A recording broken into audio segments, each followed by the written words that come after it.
नमस्कार बंधुगण जय जगन्नाथ। 9टी ग्रह मध्य 2टी छायाग्रह गोटे हूँ राहु आ गोटे केतु।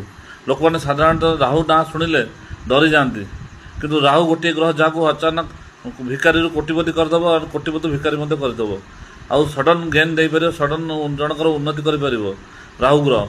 तेणु राहु ग्रह को डरतु ना कौन ग्रह खराब नुहति आम कर्म अनुसार ग्रह मैंने आमको फल दिखती।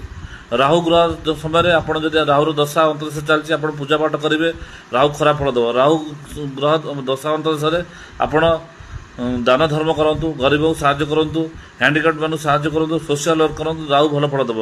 जदि आप बेसी पूजा पाठ करेंगे राहु आप भल फल देव ना जिते सोशल वर्क करेंगे धर्म कार्य करेंगे आप राहु भल फल देव। जिते गरीबों प्रति दया और आउ हेल्पफुल हेबे सेते भल फल देव। राहु जदि आप जातक खराब फल दूसरी तेणु राहु बीज मंत्र जप करूँ ओं भ्राम भ्रीम भ्रम सह राहु बे नम जप 108 थर जप करूँ।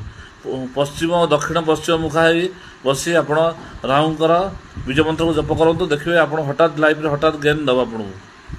तेणु राहु ग्रह कलियुगर राजा कलिजुगर राजा कहते जे कि हठात जन को माने फेम नेम फेम दे पार।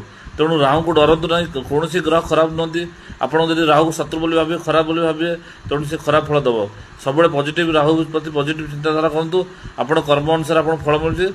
आप धर्म कार्य करूँ जिते धर्म कार्य करेंगे से राहु शनि आपको भल फल देवे और आप उन्नति हे।